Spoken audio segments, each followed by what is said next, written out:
think we're going to get started. It's 10 o'clock.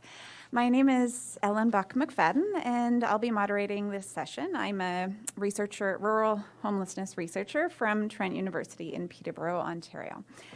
So before I introduce our speakers, I'd like to do a land acknowledgement here.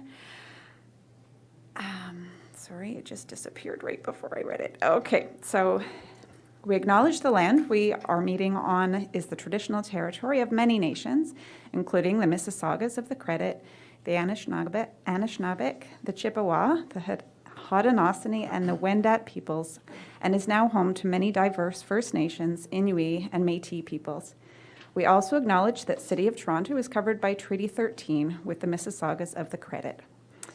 So I have the pleasure of introducing our two speakers this morning. We're going to do about a half an hour for each speaker and then have the questions all at the end. So you'll have probably about a half an hour or so to ask questions and have some discussion. We're going to start with Mark Boychuk, who will be presenting on building a regional, rural, and collaborative municipal task force to solve lack of rural supports. So, Mark is a community and homelessness advocate from Peace River, and I think he's going to introduce himself a little bit further. So I'll let you take it away. Thanks. Good morning and welcome. Without safety ropes, harness, or climbing gear of any kind, two brothers, Jimmy 14 and John 19, not their real names, they attempted to scale a sheer canyon wall. Near the top of their laborious climb, they discovered the protruding ledge denied them their final ascent. They could not get over it, neither could they retreat from it. They were stranded. After carefully maneuvering, John found enough footing to boost his younger brother to the safety of the lip. But there was no way to lift himself over. The more he strained to find finger or foot leverage, the more his muscles began to cramp. Panic started to sweep over him, and he began to fear for his life. Unable to hold on much longer, John decided his only option was to try and jump vertically in an effort to grab the top of the overhanging ledge, and if successful, he might, with his considerable strength, pull himself up over the ledge. In his own words, "Prior to my jump, I told Jimmy to go search for a tree branch strong enough to extend down to me, although I knew there was nothing of the kind on this rocky summit. It was only a desperate ruse. If my jump failed, the least I could do is make certain my little brother did not see me fall to my death. Giving him enough time to be out of sight, I said a prayer. I wanted my family to know I loved them and that Jimmy could make it home safe. There was enough adrenaline in my spring that the jump extended my arms above the ledge, almost to his elbows. But as I slapped my hands down on the surface, I felt nothing but loose sand on flat stone. I can still remember the gritty sensation of hanging there with nothing to hold on to. No lip, no ridge, nothing to grasp or grab. I felt my fingers receding slowly over the sandy surface, and I knew my life was over. But then, suddenly, like a lightning strike in a summer storm, two hands shot out from somewhere above the edge of the cliff, grabbing my wrist with a strength and determination that belied their size. My faithful little brother had not gone looking for any fictitious branch. Guessing exactly what I was planning to do, he had never moved an inch. He had simply waited silently and almost breathlessly, knowing full well I would be foolish enough to try and make that jump. When I did, he grabbed me and held me and refused to let me fall. Those strong brotherly arms saved my life that day as I dangled helplessly above what surely would have been certain death. So what does a climbing story have to do with homelessness? I'll tie that in a little later, but starting off with this quote here, we need to start going upstream and find out why people are coming on into homelessness. My story starts when I went upstream. I could not comprehend the fact that people were living the way they were in my small little community out on the streets. I did not understand this at all. Having experienced homelessness in Vancouver, it was a lot different than rural homelessness. So to understand that a little better, I slept outside 2 nights with people on the streets and the post office. Our community was releasing prisoners into homelessness, so I started going into the jails to speak to the prisoners to find out what was going on there. We have a heavy addiction problem in our community. And I'd like to say I researched that, but that was involuntary. But I have experienced addictions and going through that. And I spent many days in the AA rooms and the NA rooms down with people and seeing their struggles. We have a major mental health issue. So I went into the emergency rooms, and I've literally seen people who have tried to commit suicide be thrown into jail for that attempt instead of helped at the emergency room. So I became a patient advisor for mental health and addictions in our region. I also became a rural animator through the Rural Mental Health Program with the Canadian Mental Health Association, so I can understand what's going on with mental health a little better and connect with my fellow animators throughout the province. I did not understand how some people could be in a house and become homeless. So I was fortunate to become a housing tenant with Métis Housing for 2 years to understand what's going on with people hanging on to the edge. I attempted a few grants and failed, so I was given the opportunity to sit on a board on the other side of handing out grants to understand what really goes on and how these work. And my next mission here is to find out what it's like to win the lotto, but I won't be so lucky as that. But we are presently living in a very complicated, if not the most complicated time in the history of the world.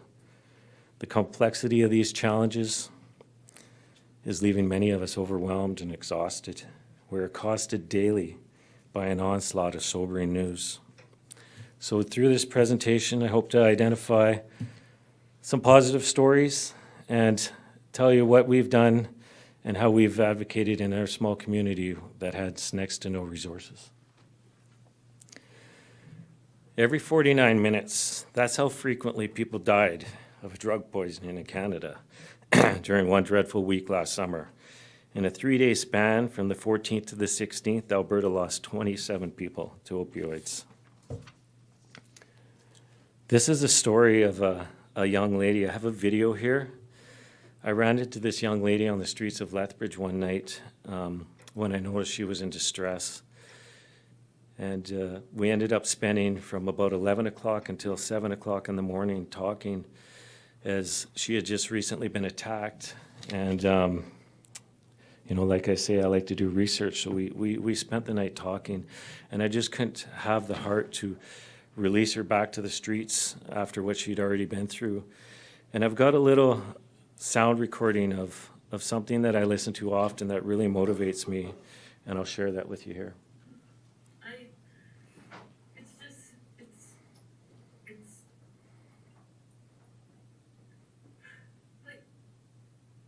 It makes me sick to my stomach sometimes how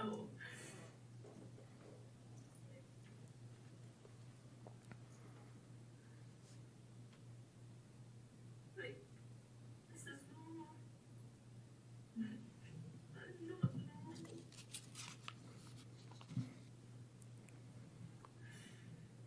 It used to be normal.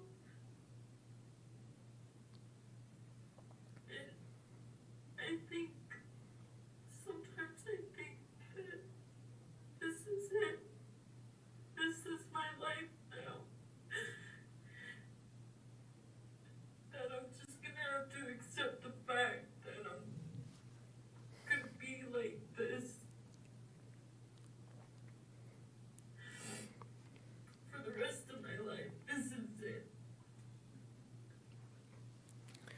This is a young rodeo star and a girl with a beautiful voice. We cannot be well unless we are healthy, but we cannot be healthy unless we're well. So are emergency rooms the answer? More than a year later, Canada's overdose crisis is raging on minute by minute and coast to coast.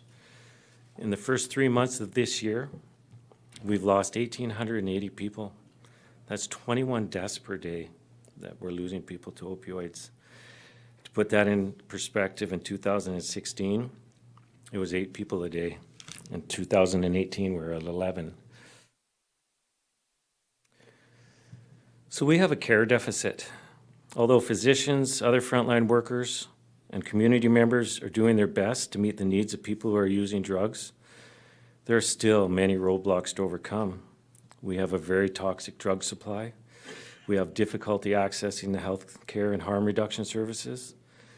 And the stress and the isolation created by COVID-19 has accelerated the drug poisoning crisis into a state of emergency. So people who use drugs, their families, and the frontline health workers and care for them can all attest to the devastating and often deadly impact that care deficit has had on the drug poisoning. Last year in Alberta, we lost 1,817 people, making 2021 the deadliest year in our province's history. So compared to the previous years, we had 71 opioid-related deaths in June, 110 in 2020, and 131 in 2021. Alberta regularly saw 4 to 5 opioid-related deaths and drug poisoning every day, and it still remains the #1 cause of fully preventable unnatural deaths. In August of 2020, right after I saw this young lady, Arches, the busiest safe consumption site in Canada, was permanently closed. In the last 2 months of 2021, Lethbridge experienced the highest rate of drug poisoning deaths, more than doubling the provincial average. And then when we look at our child services, in September of 2021, there were over 10,000 children and youth receiving child intervention services. The trend over the last 10 years suggests that we need a more specialized placement, especially for the young kids with complex needs. The data tells us that most of the young adults are facing many and multiple challenges.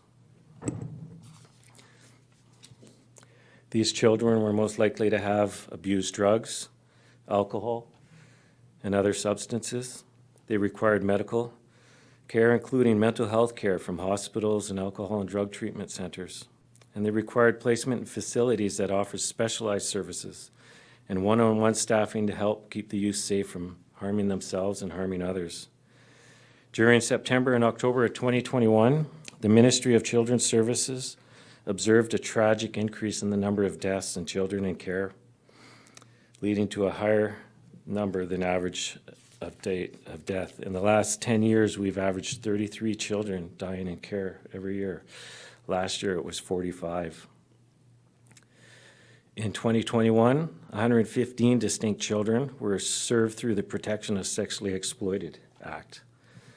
45 deaths reported between April and February. In 2021, Minister Schultz requested an internal review to see what was going on with these children, and it confirms that mental health is a key concern for those children who've been through difficult experiences. In 2019 to 20, we had 6 children commit suicide. So what is going on? We have a mental health crisis. It is a crisis of unmet high needs because our delivery of the healthcare system is flawed. Our failure to meet the needs is even worse for minorities and Indigenous peoples. We are struggling with access and availability to these services. Oh, sorry, I forgot to skip ahead.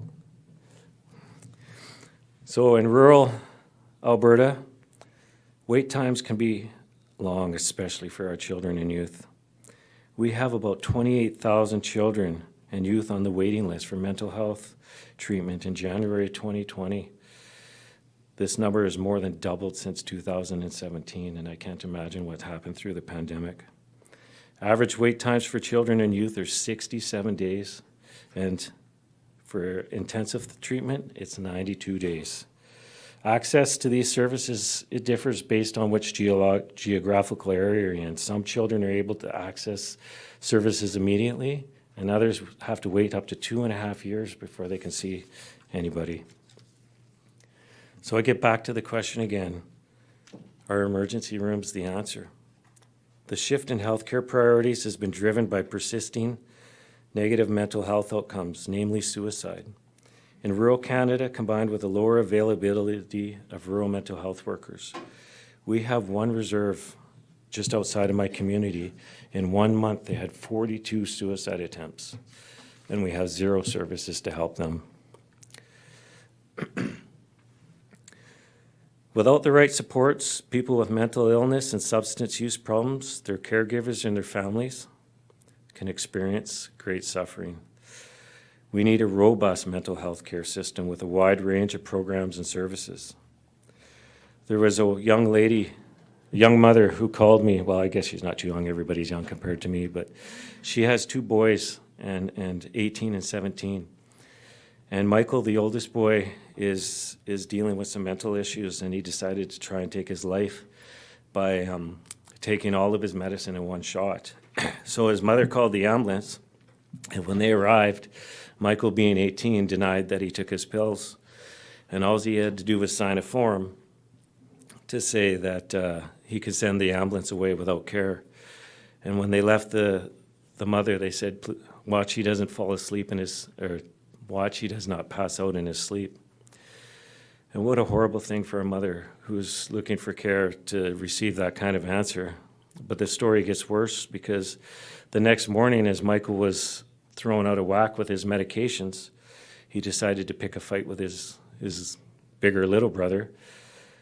And a door would not even hold him. Michael shattered that door like it wasn't even there, and he laid hands on his brother and beat him up pretty good.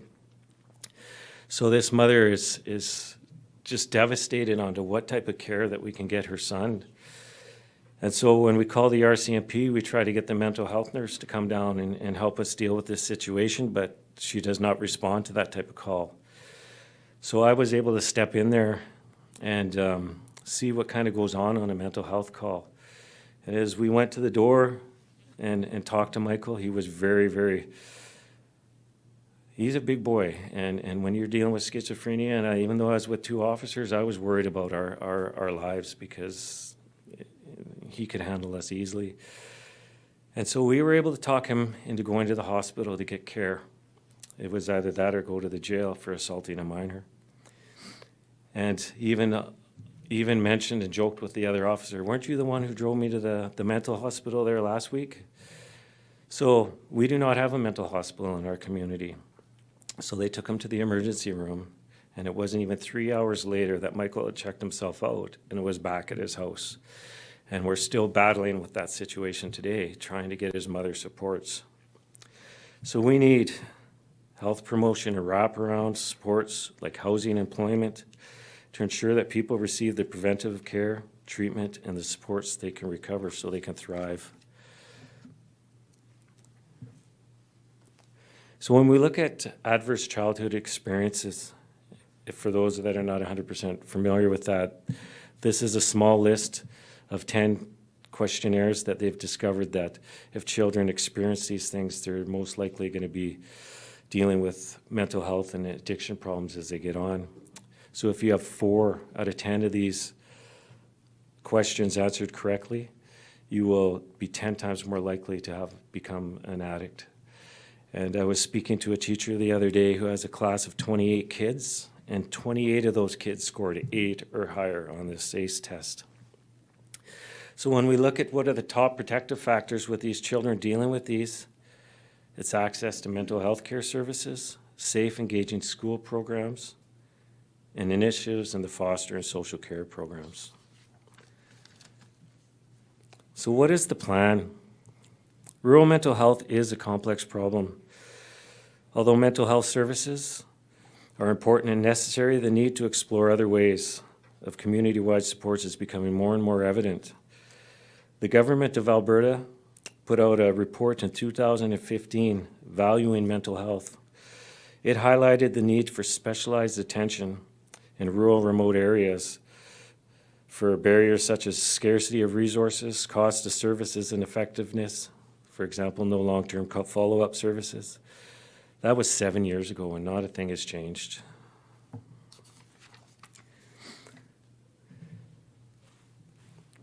Our ability to collaborate effectively has never been more essential. There is a clear need for the communities and agencies across the province to collaborate on a solution-focused, promising practices related strictly to rural mental health and wellness, as well as identifying the local priorities and potentially collective approaches. I believe the community must be the owners and the directors of these priorities and actions. This was sent to me by a nurse friend of mine who works in a long-term care facility. We are caught in the inescapable network of mutuality, tied in a single garment of destiny. What affects one directly affects all indirectly, and that's by Dr. Martin Luther King. So we could do more together than alone. Working together, communities can create new or better pathways to access existing corridors of care. We can facilitate the shared learning, problem solving, and emergency practices. When we do this, we're challenged to think differently about how we each play a role in working together to support improved mental health in our communities. Better mental health happens through a combination of formal and informal approaches where medical and community pathways are the contributors. So what can we do? This is an interesting stat I found out the other day. About 80% of our health is determined by factors outside of the healthcare system, the so-called social determinants of health. On this basis, when we add up the resources which contribute to health, it turns out that there are more resources outside the healthcare system than inside. And when we look at this, we got to think that no single person, organization, or community can build better mental health for all within communities and across systems alone. Therefore, meaningful processes that include diverse perspectives and partners is essential for healthier systems and people. We all know that there is a problem. There is problems and obstacles to what we do. We can spend a lot of time inventorying those, reflecting on them, where the collective opportunity is, and what are the solutions we have not even thought through. We can unlock and untap more. When it comes to collaborating, it brings different voices together that you don't normally have, working together on something that really needs a different scale of thinking, creativity, and innovation. So making an impact. Collaborating, you can bring together all community partners and to improve the equity of service and meet the needs of the vulnerable. In our region, as I've been advocating for the last couple of years for better supports, I've not got very far. Well, I could say I get very far, but then I get the thank you for giving me this information, and that's really nice to know. And so just as I was about to give up, I had a town council from another nearby community ask if they could join me in my advocating, and I was like, are you kidding? I'm just having my next meeting tomorrow, and I was just about to throw in the towel because they just kept saying it wasn't doable. And then after that, another councillor joined me, and that gave me the idea, because in our community, we have 6 different little municipalities around us. So I put a presentation together, and I went to each municipality, and I asked them to give me 1 councillor each from their town so that we can advocate as a region instead. And it was unanimous with each group. So we formed a mental health and addictions task force team. And on that team, we got the head of our mental health and addictions services there, and we have the head of our RCMP office. So now when I am meeting with AHS, our Alberta Health Services, and they're trying to tell us a different story, when he speaks up and says, you guys are not collecting the data correctly on mental health cases from an RCMP point of view, it goes a long way more than myself telling them that. And that was a very good thing to straighten out, because if somebody gets called to a domestic violence call, that's what it gets logged as. even though the man may have somebody in that household could have had severe mental health issues and being taken to care, it's always logged as a domestic violence call. And so we got to start looking at actually what's going on, because the hospital numbers are a lot different than what's going on with our RCMP numbers. So our task force was created to support our rural communities in their journey to identifying the local priorities and action plans to promote mental health and well-being. So we're advocating as one voice for our region for a mental health facility. We are transporting 40 patients a year from my community, 2.5 hours to the next designated facility. There's only 3 designated facilities outside the 7 major centers in all of Alberta. And we're spending, well, it takes 2 officers to transport a patient. So we're looking at 3 hours one way and 3 hours back, and the officers that we got to call in. And when I was talking to our staff sergeant, 90% of our calls in Peace River right now are non-crime related. And so they're being overwhelmed with this mental health crisis. And we came together strictly to give them support so they can do their jobs a little bit better.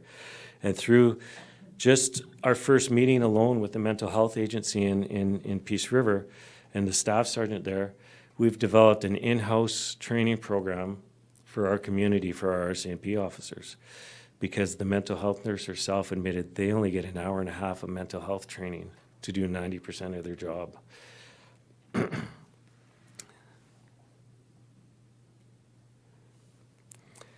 A community-based approach that brings the community together. We're going to set the directions, make a decision, and we're going to generate solutions. And we're going to tackle the implementation of efforts that are meaningful and sustainable to our community. Every community has assets, people and environments. Every community has people with valuable experiences, ideas, and talents. Every community has physical, natural, social, and digital spaces. These assets are opportunities that can be celebrated and built upon. I believe that setting direction and decision-making is done best through a collective leadership. And as no single person, as I mentioned before, or organization can improve our well-being alone. This involves all voices being valued and contributing to the setting direction and making the decisions. So the first steps. There are many steps that we found that we could take right off the bat, that we could close the gaps to help break the cycle and do some preventive work in the first place through some upstream work. Then we're looking after funding for new services, and that is critical, but there is also non-financial interventions that could be part of the solution to break the cycle. This can include legislative, regulatory, and policy change. We're actually advocating to have our Mental Health Act in Alberta changed on so we can handle patients differently in the hospital when they're in distress. There is a need to understand root causes of poverty, crime, addictions, substance abuse disorders, what interventions work, and what changes and contributions are needed by our municipal, provincial, and federal governments. Discovering how to make things work better. Preventive programs build the case for future investments by our provincial and municipal and federal governments. We need to collect that credible data and that information so we can have the information when we demand for supports. And we need to develop the strategies to ensure discharge from provincial institutions are into housing and not homelessness.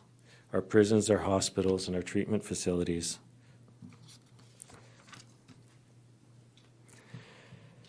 We need to develop strategies to ensure that exits for our youth from child welfare system lead into housing stability and not homelessness. There was a young man that I was helping get his community hours with at the soup kitchen, and we got to know each other a little bit better. And it wasn't a couple months later, this young man turned 18. But when he went to his bank account to get his money, he did not understand why it was not there. And he did not understand that there's a different stream of funding in Alberta when you become an adult. And so he was about to be evicted. And And this poor young man had lost almost all his family. His only living relative right now was living on the streets of Edmonton, and he had no one to turn to. And when they gave me the call, I said, how much is he short for his rent? And he was short $300. He had sold one of his TVs and one of his couches to cover the other half that he was missing. And when I put a little message on Facebook that we could save this boy from being evicted, the calls were overwhelming. And when I look at where he is now, I heard from him one more time if he knew where I could get some work boots because he got a job. $300 saved this child.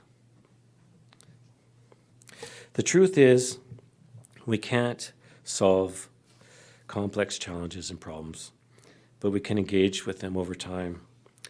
We can get together the right people, and we can learn together through experimentation, all in the service of finding a shared path forward. I want to speak a little bit about our shelter that we opened up here. We were in desperate need as we were having more and more people, and we had a little tent city in our community that we were going to shut down, and we had nowhere to put these people. And we had just recently collected data through a homeless estimation that said our community had the highest number of people living on park benches and the street than any other community, rural community that took this assessment. And one of the things I'd like to point out here is the coldest night after we opened this up through a collaborative. We had a very amazing collaborative. We have a women's domestic violence shelter in our community.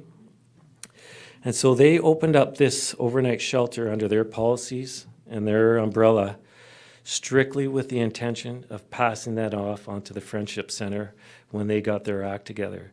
So instead of waiting until the springtime when they got their policies and their staff in place, we just decided to open it up under the women's shelter, and it's now full-time into the hands of the Sagatower Friendship Center.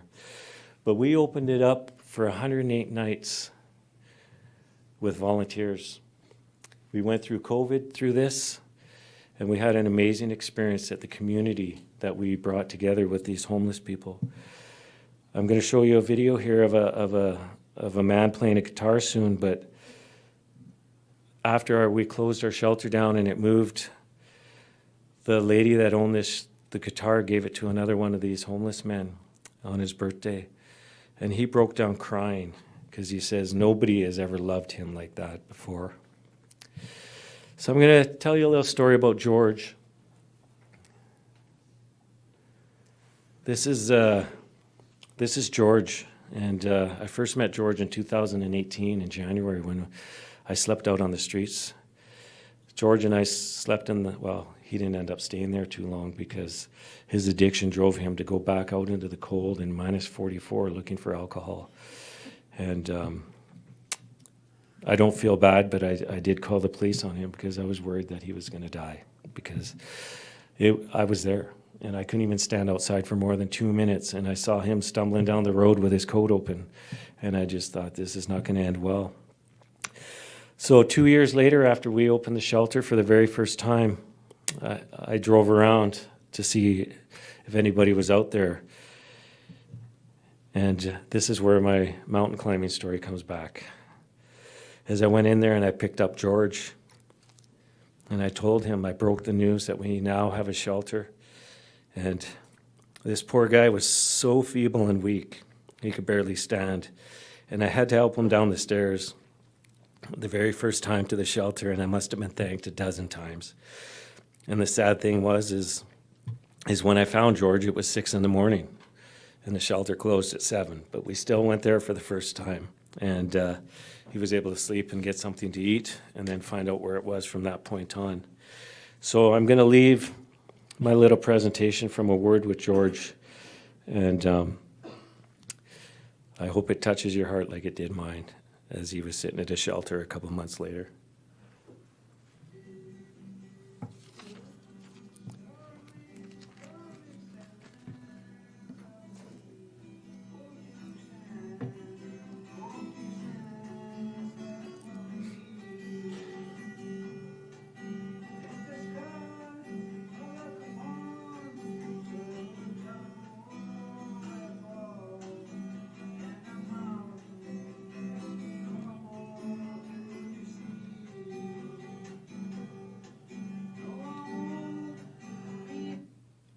Thank you very much.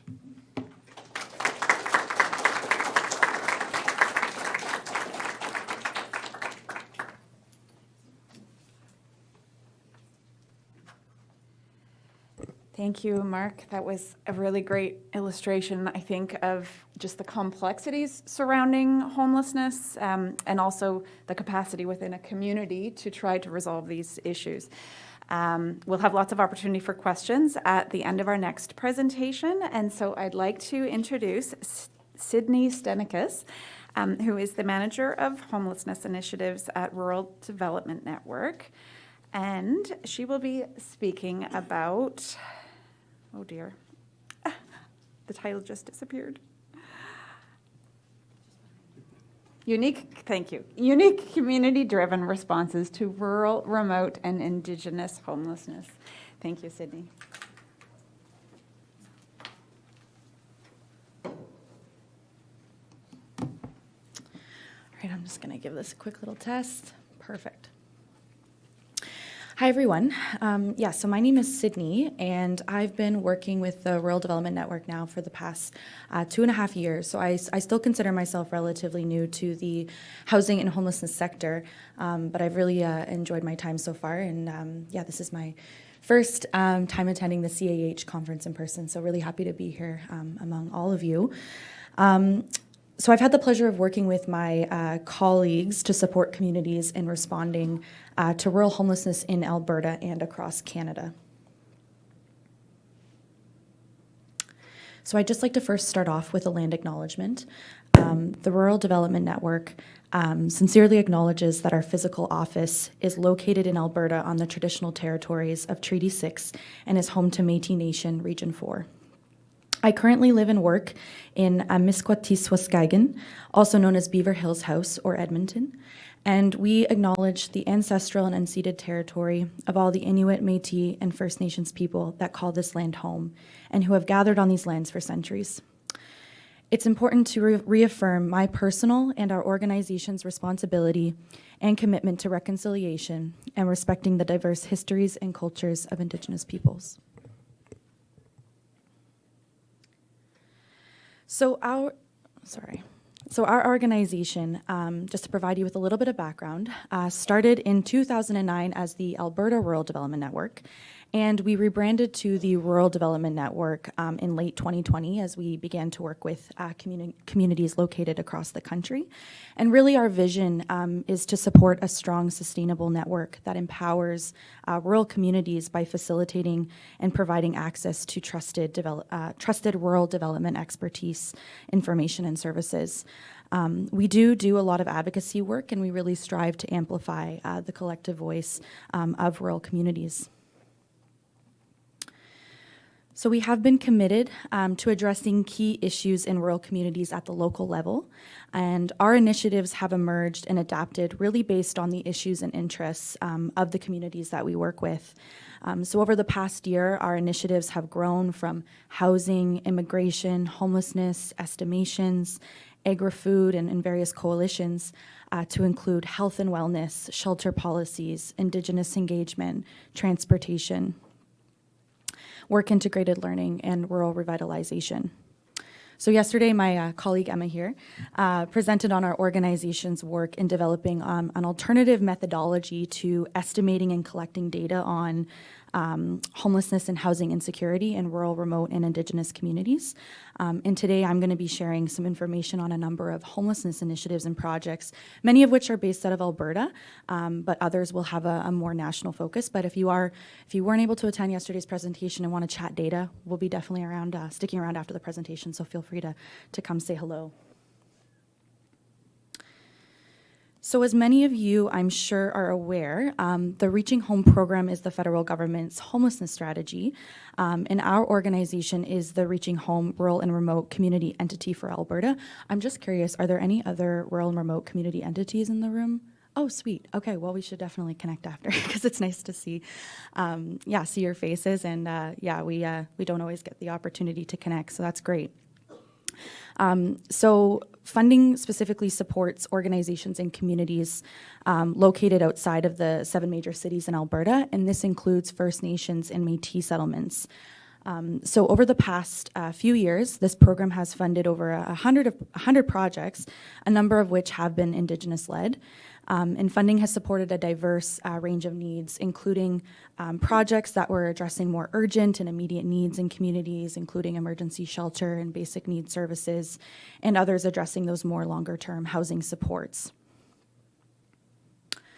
So while we are grateful for the additional investments in the Reaching Home program throughout the pandemic and the commitment in the next couple of years, I do think it is important to note that approximately 37% of Alberta's population live outside of the 7 major cities, and there exists a significant gap in provincial and federal funding that is invested in the cities versus rural communities.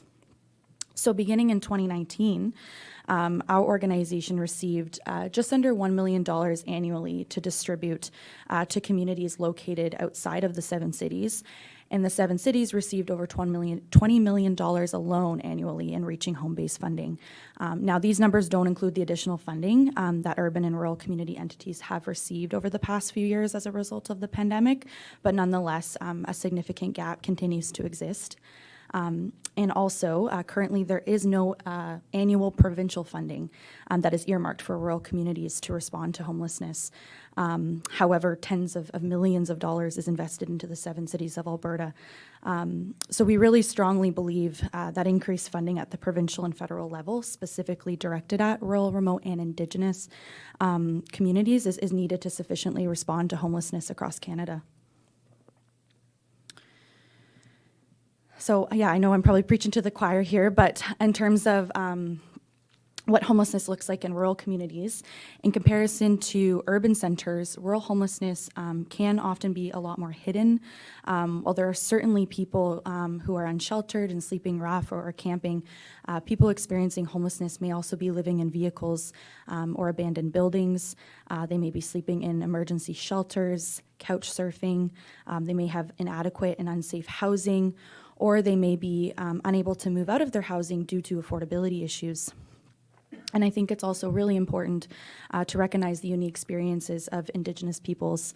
As Jessie Thistle describes, Indigenous peoples' experiences of homelessness as more than a lack of structure of habitation, as it includes a disconnection from healthy relationships through historic displacement, loss of culture, spiritual disconnection, and the loss of their land. So before we dive in to some of the projects, I do want to take some time to just acknowledge the many unique and interconnected challenges that rural and remote communities face in responding to homelessness. Mark really talked about, mental health supports and the complexities surrounding that in rural communities. As I mentioned earlier, there's a limited and inconsistent funding. There's a lack of emergency shelter, affordable, transitional, and permanent supportive housing. There are transportation barriers, including limited options, or just the high cost of transportation, as many people have to travel great distances to work or to even access services. There's challenges in some communities in developing culturally appropriate responses to Indigenous homelessness. There's challenges related to community engagement and education, including NIMBYism, although I know that this is not necessarily unique to just rural communities. There's challenges related to the capacity for organizations to develop coordinated community responses and implement coordinated access, in addition to obvious data gaps as well. So because of these complex and unique challenges, along with an increase in communities looking to address and respond to homelessness in their smaller communities, there is a need for solutions to be multifaceted, flexible, and outcomes-based to ensure the needs of the most vulnerable residents are met and to inform new initiatives and solutions. So through working with our Reaching Home projects in Alberta, we've been in awe of the resiliency and creativity of the many rural, remote, and Indigenous communities and organizations that we have the pleasure of working with. And I'd like to just spend some time today highlighting some of these innovative projects, many of which have been funded through Reaching Home during the last few years. And we just think that it's important to celebrate and share with other communities who may be interested in implementing similar projects. So the first amazing project that we want to bring attention to is led by an Indigenous non-for-profit, Changing Horses. So they are leading the development of a supportive housing complex in Moses Lake, Blood Tribe, Alberta. And this project is largely funded by Indigenous Services Canada and partially funded through Reaching Home. And really, this project aims to support community members on reserve who are chronically homeless, many of which live in a tent city and are considered the hardest home as they struggle with complex mental health and addictions. And the complex itself will consist of 4 duplexes, which will house the community members experiencing homelessness, and will also provide a central hub building that will provide various wraparound services, not only for the Blood Tribe members who are experiencing homelessness, but for the larger community as a whole. So this project intends to provide basic needs services, holistic counseling, and life skills development through an Indigenous food sovereignty program. So they anticipate hundreds of individuals will access the services, and the central hub will offer essentially a single point of entry and allow for coordinated service delivery for the most vulnerable. And because I'm not here presenting with the project today, I thought it would be really important for you to hear from Changing Horses themselves. So I have a short video clip that I would like to play.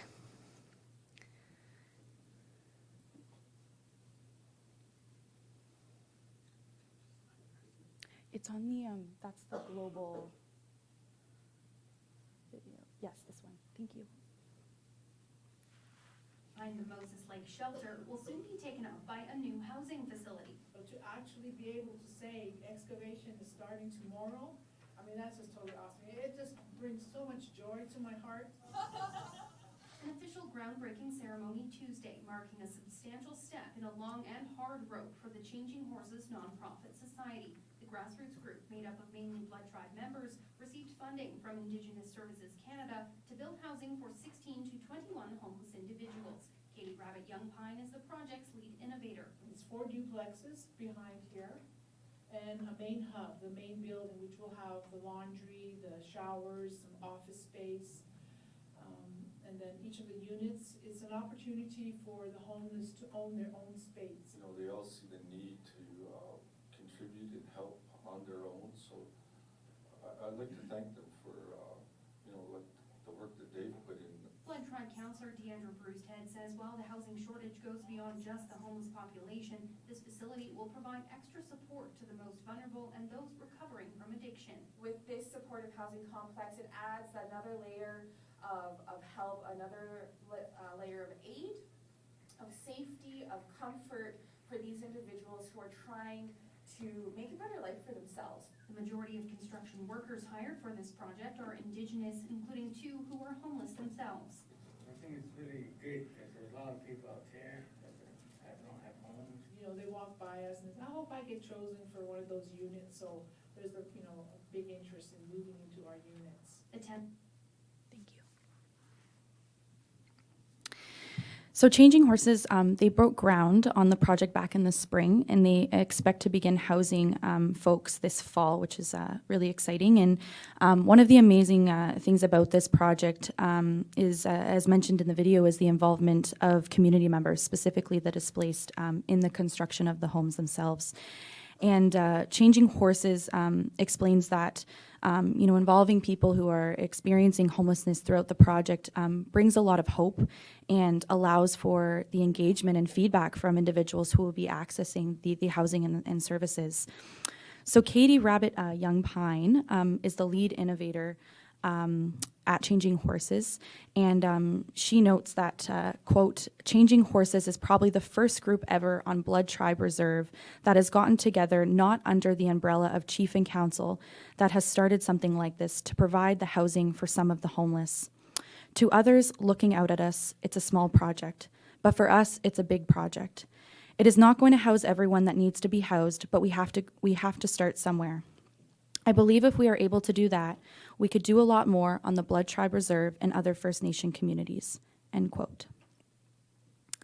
We have been really inspired by this project, not only for its for Indigenous by Indigenous leadership, but their decolonizing practices and methodologies that have really encouraged our team to take a step back and think about not only about our application process for Indigenous projects and how we can make it more accessible, the funding, I mean, but how we can also improve program evaluation and reporting through an Indigenous lens. As much of the government reporting is very westernized and it requests projects, to submit written responses as opposed to oral. So this is something that our team has been really passionate about changing with the leadership and guidance of our Indigenous liaison, Emile, who's not here today. But we're really excited to continue working with and learning from Changing Horses as their project takes off. Sorry, if you go back to the slides. Thanks. Sorry, the video will be in a couple. Thank you. Perfect. So we've also been hearing from a lot of rural communities that there is a rise in homelessness among older adults and seniors, specifically folks aged 50 years and older, as the older population has been increasingly looking to access supports, including emergency shelters, across the communities that we work with. And this has been similarly reported in urban areas as well. Older adults in Canada are considered 65 years and older and currently comprise approximately 17% of the nation's population, and this is steadily increasing. And the government of Alberta estimates that by 2026, 1 in 5 people will be seniors. So despite the clear issues facing homeless older adults, there is a lack of meaningful and accurate data to reflect this issue. However, a project in Warburg, Alberta, Cloverleaf Manor Intensive Supports Program, is providing a creative and successful response to this issue by providing permanent supportive housing to people experiencing homelessness.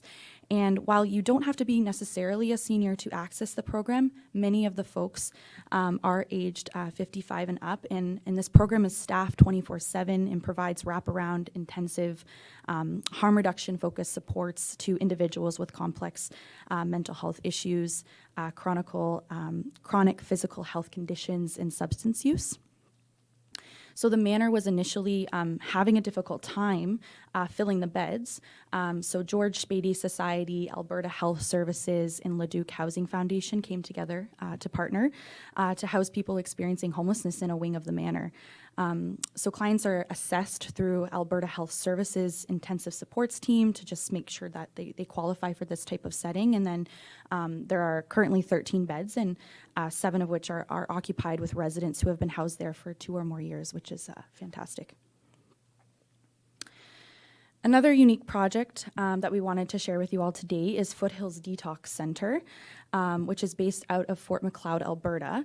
And the Foothills Center operates a detox program specifically for people experiencing homelessness who are battling substance use and addictions, and who are waiting to access inpatient treatment and or access safe and appropriate housing. And this program specifically employs a transition liaison worker who works to connect clients to housing, treatment, life skills development, and basic needs services. And just this past year alone, 128 individuals participated in this transition beds program, and 101 of these clients, so 79%, successfully exited the program and went on to access either treatment, sober living, or they were able to find appropriate housing, which is also fantastic. So another project we wanted to highlight is Soaring Eagle Support Society, and they have been providing supportive housing to those who are homeless and are hard to house in Whitecourt, Alberta for the past couple of years. And while this project looks for funding to secure the purchase of the motel, they are currently leasing it to provide transitional housing and outreach supports. So the motel is called Eagle's Nest, and they are providing various supports, including a safe ID program, assistance with income support applications, income tax filing, addiction and mental health supports, court supports, housing navigation, community referrals. They do it all.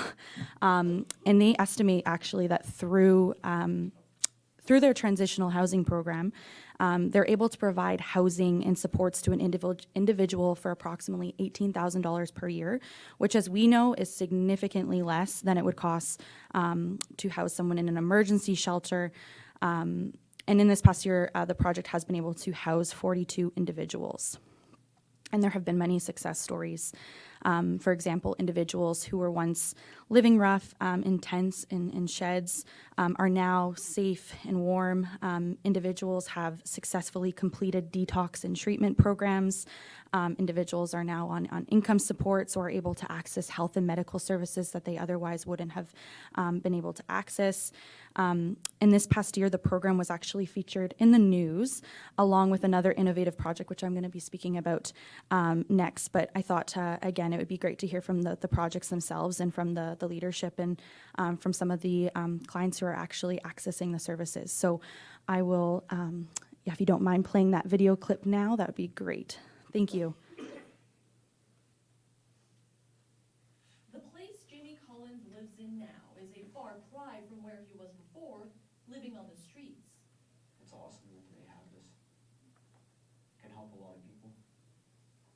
This being transitional housing in what used to be a motel in Whitecourt, a town 180 kilometers northwest of Edmonton. We're at about 60% capacity right now. Sheila Watson oversees the housing initiative, which started during the pandemic. There are common areas for clients and services to help them get on their feet. Just to be able to provide that stability so that people can move forward with their lives is encouraging. Homelessness is often perceived as an urban issue, but COVID-19 has brought it to the forefront in rural areas across Canada. It's a 5x8 room. It's meant for one individual. An hour south in Edson, residents set up shelter pods for those without a home. The pods have enough room for a mat, charging outlets, and not much else. The pods open at 8 p.m. You press this button here, and it connects you with a volunteer, who then opens the door remotely. This is the first winter for these spaces, but already the need surpasses the number of pods. It's easy to have it remain hidden in rural Alberta. We don't have the capacity as they do in the larger centers or the volunteer base to assist in those matters. One initiative relies on grants, the other community support. But money will eventually run out because funding from all levels of government is not consistent, leaving rural communities fending for themselves. We're flying by the seat of our pants out here. Collins has lived in the former motel for the last 3 months. He's already been through detox, plans to enter rehab next, and this. What I would like to do is find my own place. Somewhere he can truly call home. Julia Wong, CBC News, Whitecourt, Alberta. My name is on the front. So as you saw in the video, a new and innovative way of providing emergency shelter to folks experiencing homelessness emerged out of Edson, Alberta, called Shelter Pods. And Edson renovated essentially the back of a recycling depot building in town. The building was actually already being accessed by individuals experiencing homelessness in the community, and so the community got on board with the idea to renovate the space into pods and make the space warm, safe, and comfortable for its residents. And since Edson, many communities have expressed interest in adopting this shelter pods model in their communities. Drayton Valley is another community in Alberta that recently purchased a trailer and received another one that was donated to launch a similar project. And another project will soon begin on reserve in a First Nations community. So some benefits of the pods are that they can operate year-round as opposed to just the winter, and there are obviously cost savings in comparison to MAP programs or shelters, as volunteers can operate the phones and staffing is not necessarily required, although some communities are exploring providing additional supports to folks accessing the pods and are hoping to go that step further to provide those services and referrals and even implement eventually housing first programs. So the shelter pods have been largely driven by community and municipal support, and are proven to be a real successful response in providing emergency shelter in rural communities. And while we certainly recognize these projects are only temporary solutions, these projects are ultimately saving lives during the coldest months of the year.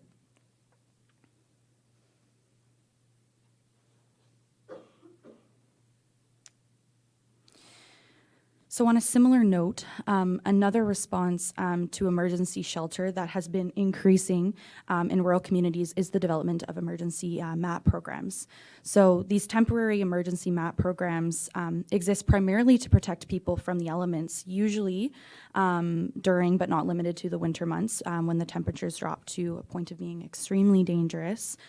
We can get to minus 45, minus 50 degrees in Alberta, and typically these types of programs consist of a room in a building with mats on a floor where people can sleep for the night and stay warm, and they're usually supervised by a local service agency or community volunteers.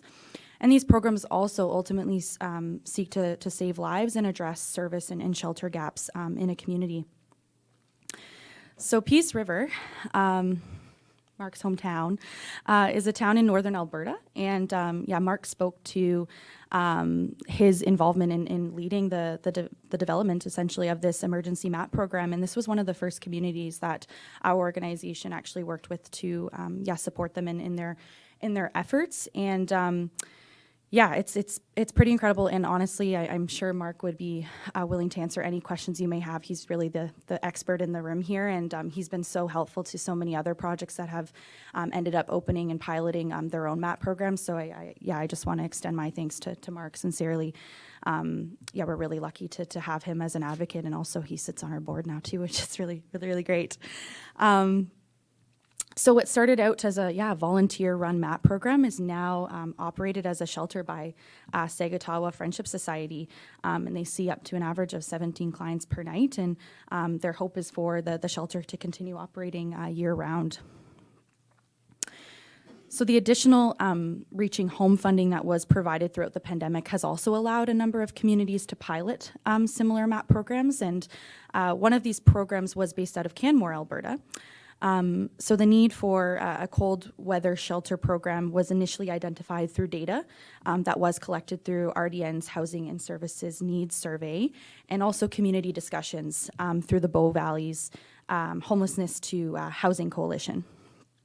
So the Now Society has worked closely with community partners such as Canmore and Banff Hospitals, RCMP, YWCA Banff, local businesses, and the towns of Banff and Canmore.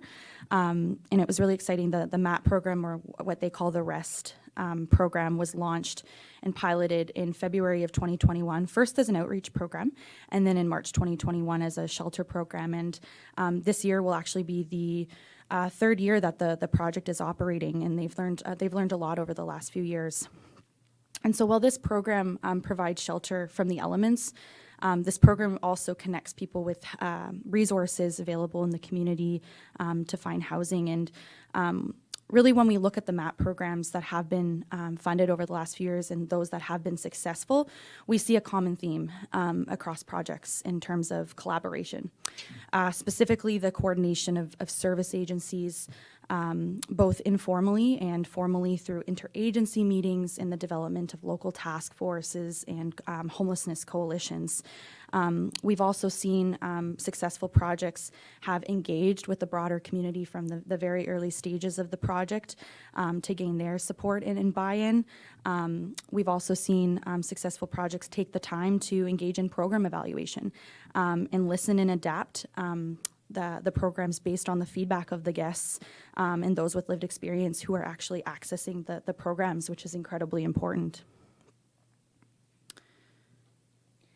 So over the past decade, in the last few years specifically, RDN has received multiple inquiries from communities requiring assistance with developing temporary emergency shelters or MAP programs. Communities are, asking us, how can we develop a MAP program that's sustainable? Where do we start? Where can we find funding? So in response to these community requests, last fall, RDN completed and launched the step-by-step guide to developing emergency MAP programs. And this is really informed by the research and feedback from service providers and those with lived experience across the country. My colleague, Linda Bernicki here, who couldn't be here in person, led the development of this guide. And if you are interested in downloading the guide for free from our website, I've put the link on our screen here. And this guide really intends to provide direction, insights, and best practices for starting and maintaining temporary emergency shelters, or MAP programs, sorry. So the guide offers some key considerations to think about in the creation of a MAP program, including how to assess your organization's capacity, for example, developing a local task force or coalition. It provides some examples of service delivery, guiding principles and strategies. It offers some templates for budgets and information on securing and finding funding for the program. The guide also outlines factors that you may want to think about when selecting a building and location, community engagement and consultation, cultural considerations, as well as policies and procedures, program evaluation, and data collection. And finally, if that isn't enough projects already, one of the last projects I want to introduce today is implementing coordinated access in smaller communities, which is a national project that is being led by the Rural Development Network and is funded through the Government of Canada. And my colleagues, again, who couldn't be here today, Diane, Emily, and Brianne. I'm actually going to wave to Diane because I know she's tuning in right now virtually. But I just wanted to share a little bit about the work that they are doing, and if you want to connect with myself afterwards, I'd be happy to chat further. But essentially, so while urban communities throughout Canada are currently, developing and implementing coordinated access systems, as we know it's a requirement for the designated communities under Reaching Home, service providers in rural, remote, and Indigenous communities do not have the same capacity for coordinated access systems as urban service providers. And so this project really ultimately seeks to build capacity within the homelessness serving sector by creating a set of tools, models, and processes that will help address the unique challenges faced by smaller communities across Canada and really empower communities to create their own coordinated access systems in a way that works for them. And so deliverables include training materials, systems mapping tools, and an assessment tool. And the ultimate goal of this project is to produce a step-by-step guide to implementing coordinated access in rural, remote, and Indigenous communities. And it will ultimately outline key best practices in coordinated access development. So at this time, the team has recently completed a literature review, and they're now currently focusing on planning and arranging focus groups with service providers, people with lived experience, and Indigenous communities across Canada. And so the focus groups are set to begin in January and February of this upcoming winter. And so participating communities will also pilot our coordinated access model beginning of next winter, so January of 2024, and we'll be able to provide feedback before the project wraps up at the end of March of 2024. And so if anyone is interested in participating in a focus group or becoming a pilot community, please feel free to get in touch with Emily. Her email is on the screen here, or we can, like I said, connect after this presentation. So with all this being said, I really hope that this presentation may encourage information sharing across projects and communities, and even, the community entities, as I think the sharing of learnings and success stories can save communities time in having to, reinvent the wheel, and in generating new and innovative responses. And we understand that, some smaller communities may experience, working in silos.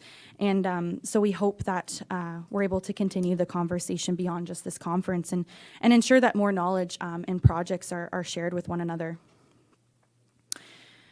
In addition, I hope during this presentation you were maybe able to reflect a little bit on how your community is addressing rural, remote, and Indigenous homelessness, and reflect on what responses your community is currently engaged in, or responses that you're interested in engaging with. And we often, I think when we often think about rural communities and homelessness, I think we all certainly understand the barriers and challenges that exist. However, and Mark touched on this during his presentation, rural, remote, and Indigenous communities also have incredible strengths and assets that they can leverage to develop effective responses. And so I hope this presentation may spark reflection on what resources and assets you may have available to begin mobilizing. And to conclude, I just want to acknowledge that I'm not a frontline service provider, and I'm not the expert in leading these Reaching Home projects and some of the other projects that were discussed today. And I just want to sincerely thank the communities and projects who aren't here today for their passion and devotion to preventing and ending homelessness in rural, remote, and Indigenous communities. And I'm just personally really inspired by their work and their willingness to want to help other smaller communities. And I recognize I've introduced a number of projects and have only provided a very brief snapshot of their successes and some learnings. So if there are any project-specific questions that I'm not able to answer right now or today, I will absolutely put you in contact with the right person, whether it be the project themselves or another RDN staff member. So thank you so much for listening, and I guess we can get to questions.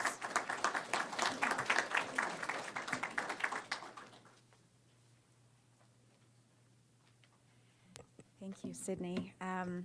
That was very inspiring. Some of you may have been at my presentation yesterday where I was talking more about some of the challenges that we've experienced around establishing an emergency shelter in a rural community. And so it's really nice to hear from both of you about some of the successes that other communities have been having. We have not quite 20 minutes for questions. And before we get to questions from the floor, I just want to share a question from a virtual listener here. And it was from Pierre. This is for both speakers. So it was around what challenges and issues you have regarding hiring and retaining personnel. And I assume that he's sort of referring to within the shelters that you were talking about, or the programs. So, and I might add a little piece also around training, sort of the hiring, the training, and the retaining personnel. Could either of you speak to that? Yeah, sure. We do have problems staffing our shelter, but we pay them very well. We train them very well, and they actually have good working conditions, and we ensure that they're part of the family there. But it is a night shift job, and we're finding a lot of younger ladies, single mothers are in the social work taking these jobs. But we're also a training center for people getting their hours, which we capitalize on lots of times, and that benefits us too. But in northern Alberta, we're having a major issue getting healthcare workers, period, let alone shelter workers. So it's a big challenge for our northern community. Yeah, absolutely. I would echo what Mark said, and I think we've seen with a lot of our projects, not just even within the shelters, but other projects as well, finding it difficult to find staff, especially during the last couple of years. However, what we've seen with a lot of the MAP programs and shelters that have been funded is they often start with that church model that you were referring to yesterday with those community volunteers, and then they ultimately, because there's been challenges in retaining volunteers and finding volunteers within a community, especially during a pandemic when, I think Mark, you had said yesterday, so many volunteers are seniors, and so what they've often done is they've shifted from that community kind of volunteer model to staffing. Of course, that presents additional challenges of securing funding for those staffing positions, but that's what we've seen in terms of projects that have been successful is they start small and then they shift to that they shift to actually paying their staff and have been more successful that way. So Thanks. Are there questions from the floor? Yeah, go ahead. I just hope if Sydney can share the link to that step-by-step guide again. Oh yeah, we can go back on the, I think it's a couple back.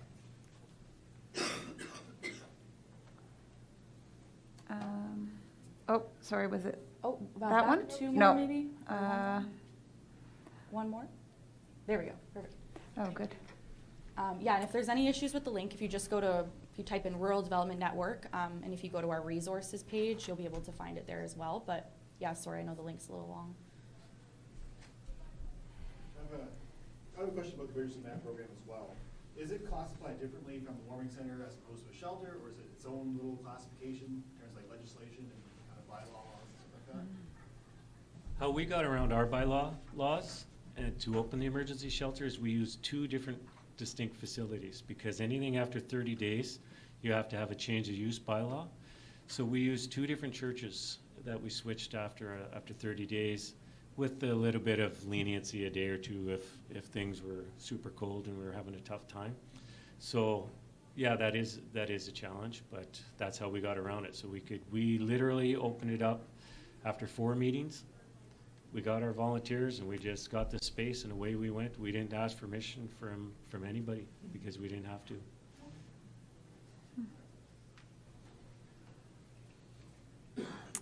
Any other questions? I'm sort of thinking about that funding piece, right? So you move from the volunteer-driven model to something that's funded, but how do you accomplish that? Yeah, that's a good question, and obviously it would differ provincially and territorially, but we've been timing-wise, we've been fortunate in the past few years with the additional Reaching Home funding that has been committed from the federal government. I don't think a lot of these MAP programs would have been able to necessarily pilot without that funding. So yeah, we are really grateful for that additional Reaching Home funding. But yeah, I would say if anyone is interested or has questions about that funding piece, we'd be happy to sit down and chat with you to get a little bit more information, because like I said, it really does differ depending on which province or territory you're in. But I would say the Reaching Home program has been a big one, but also we've had there's been a tremendous amount of support from some of the communities, even with the shelter pods. I know it's separate from the MAT programs, but the towns and municipalities themselves have committed funding upfront for those programs to ensure operational sustainability for at least 5 years, because that's a requirement, as I'm sure the Reaching Home community entities know, in order to receive federal funding. So there's also a huge amount of community support. I mean, some do rely on fundraising, even though that's not necessarily considered the most sustainable source of funding. But yeah, if I think of anything else, and I know others have been just really creative in terms of applying for grants as well. They've accessed some, mental health grants that they've been able to utilize for shelter worker positions. And yeah, some of our projects are just really creative in terms of how they apply for grants. But it is a consistent, I'm going to be completely honest, it's ongoing challenge. And we're trying to advocate to our province to say, there needs to be funding devoted to rural, because it's just the funding isn't going to the communities who need it on a consistent basis. So yeah, there's a long way to go for the funding. And I have a stat on that, like Yeah. Sydney touched it there, but we have 38% of the population. We get 1.78% of the funding in rural Alberta to combat homelessness outside of the 7 cities. So there's a lot of disparity there as far as, and a lot of advocacy that needs to happen to open the eyes of really what's going on and the costs of human life and of suffering and of using these agencies that are very expensive to use. It's $10,000 a month for a prison bed and a hospital bed, and we're sending our homeless people to the hospital too many times for no reason, and they're not getting the help.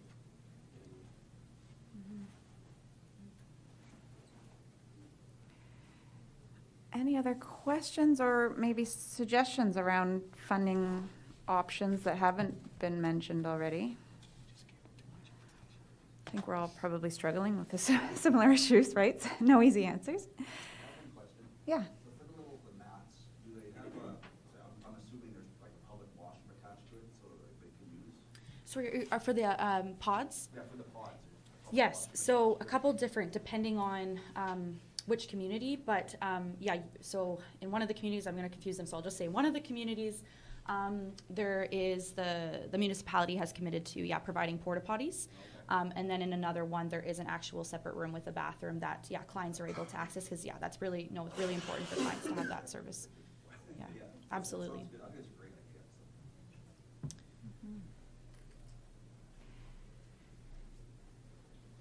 I don't see any other questions online. Does anybody have any unique responses that they've been implementing in their community that we may not be aware of that you'd want to share? We're we haven't started it yet, but we are using some vacant units in social housing. So we have a social housing provider that, in Peterborough, Ontario, where they're redeveloping. So they have vacant units, but they're not refilling them as they're going to be demolishing portions of the building that we're going to use as sort of temporary. We're calling it bridge housing, but it's really more like a shelter type situation. They're multi-bedroom, so there will be people will have to share washrooms, but it's kind of like we're hoping to be bridging people into housing, and we're looking at if that's a potential option to move forward. But we have a lot of challenges around shelter capacity. At the back, go ahead. Yeah. I just wanted to share a little bit about the Northwest Territories, and just to say that we're really lucky way up there in the Northwest Territories. In my community, there was 6 medevacs last month for attempted suicides. In the community of Tuktoyaktuk, there was 4 young men that committed suicide. That's 900 people. So we have a crisis up there with mental health when you're talking about it. In my community, we have no social worker, no counselor, no mental health worker. We have nurses that come in on a monthly basis. So we have a cycle of nurses that come into each community every month. So we're having a really big crisis in the Northwest Territories and Nunavut in regards to mental health. So I just wanted to say that don't forget about us up there. Northwest Territories has 2 psychiatrists for every 100,000 people. Yeah. So, I just wanted to make note of that. Thanks for sharing. Yeah. Was there another comment or question? Yeah, thanks. I was just going to say, I'm from the District of Parry Sound. We did something similar as the hotel projects. We use social assistance relief funding to do it. We took over a hotel in the east of our district and the west, and provided a lot of the same supports of the program that you showed. We're out of funding now, so we're closing them the end of December, and now we don't know what we're going to do with all the people that are in the hotels. And is that because it was COVID-specific funding that ran out? Yeah, we used the money from COVID social assistance relief funding. Yeah. And it's not continuing, so closing both of them, and we have a domestic violence women's shelter and nothing else in the whole district, so we're kind of scrambling to know what we're going to do by the end of December. Yeah, troubling. Yeah, please. So this is coming from online. Oh, good, thanks. Irene is wondering if you can go into a bit more detail about the PODS projects, specifically around maybe some of the operational challenges that came up, and then what supports are the communities looking to add to the PODS to support folks moving forward? Yeah, that's a great question. So, and just to start off, so our organization, we're looking to essentially do a little bit more of a deeper dive into the program evaluation of the two I guess, pilot projects for the pods, because obviously they are fairly new. There's a lot of lessons learned. But yeah, we would like to put something together because they've been inundated with calls from communities, not only in Alberta, but across the country, asking them to share their information and their learnings. And so just want to acknowledge that, that will be something that our organization's working on so we can get the information more widely out there. But in terms of, some of the operational challenges, I mean, Edson shelter pods there's only 5 of them. They are completely full every night, and there's actually now 2, probably more people sleeping in each pod every single night. So just the space and the capacity alone of the pods isn't necessarily serving the number of people who are experiencing homelessness in the community. There's also been some with these 2 pods actually. There hasn't been, from my understanding, too many issues with regards to security because in Drayton Valley, it's actually located, the pods are literally placed right across from the RCMP. So it's very easy for them to keep an eye on things and connect with the clients as needed. And I believe with Edson, there's a surveillance system that they've added. There have been some, I guess, challenges I know with after the, I think, first year, I believe it was in Drayton Valley. It might have been in Edson as well, but because it's operating on a volunteer basis, so essentially, as you saw in the video there, a client will dial in, a volunteer will pick up the phone, answer the phone, and then let them into the pods because they are locked. So there's been some, I guess, challenges just with regards to that and how, long will you be able to retain volunteers for offering that type of service. And so they're exploring maybe an answering, contracting out, an answering service. But that's really costly, obviously. So that's something that some of these projects are taking into consideration. That's kind of the first couple of things that comes to mind. But was there a second part, sorry, to the question that I missed? Are the communities providing any supports attached to the pods? Right. So I would say and I think this goes, I think this is consistent across a lot of rural communities, is they're never just wanting to do the bare minimum.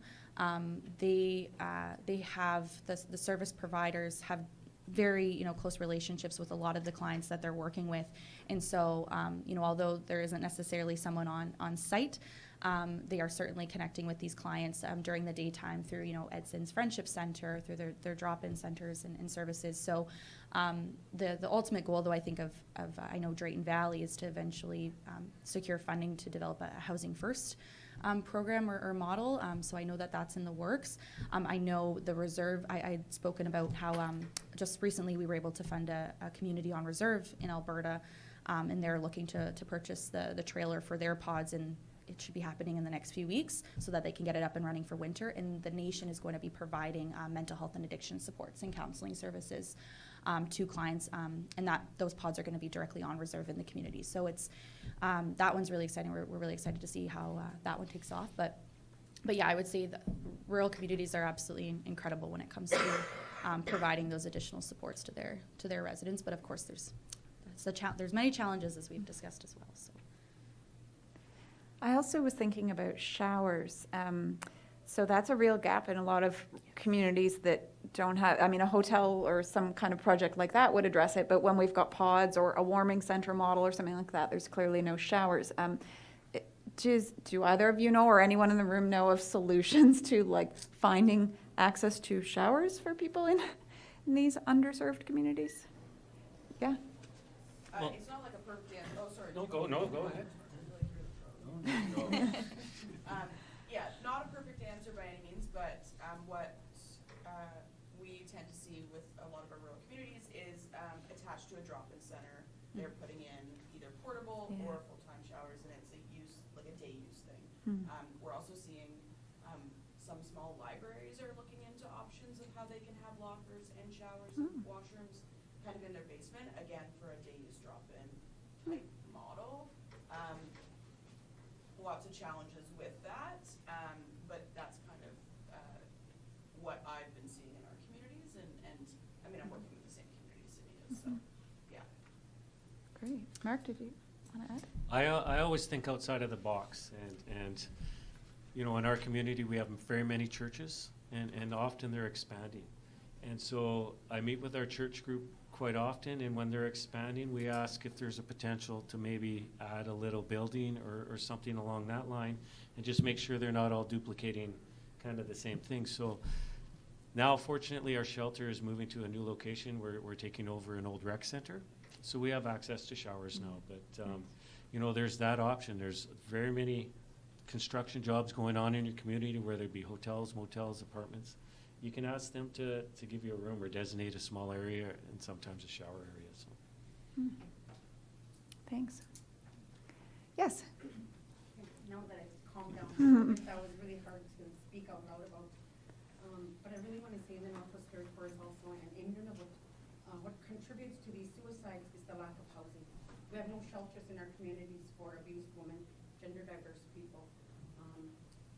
most nights on the weekends when we do get the freight that comes in, the liquor, our cells are full. So without shelter and without any space for an abuser to be put in the jail cell, you're living with your abuser that just beat you up. With no shelter for the kids, you got nowhere to put the guy, right? So, and then most of the time it's women that have to leave the community because our jail system is so full in the Northwest Territories that there's nowhere for someone who just beat their wife up or their common law. They're staying home and the woman has to fly out of the community for a shelter. So we're really in need of shelters for women that are fleeing abuse, safe homes for children, and we just don't have that in the communities. I just moved back to my community to Ulukapto from Yellowknife, and there is no resources for my people. In this year, I do a lot of advocacy in my community. I just started a women's organization, the Heal Feed Women's Society, and our plan goal is to open up a shelter in Ulukapto. We get 6 referrals since January. It's a community of about 420 people. So our end goal is, yes, to open a shelter, but to find a building and to get the material and to open up a shelter costs so much with the research we're doing. Yeah. But even to decolonize the shelters, to make them know about like our Inuit rights and who we are in the Northwest Territories, to educate the rest of Canada on how these programs could be culturally appropriate. We really need researchers to come up and talk with us to see what we need in the North. And time and time again, I just want to say that we need to be at the table. The Northwest Territories and Nunavut needs to be at the table so that we can make these decisions for our people to better the lives of the people that live in the Arctic. Because we're always left out. We're always the ones on the back burner. But yet Ottawa makes these decisions for us that are not working for my people. Yeah. Thank you. Juana. Thank you.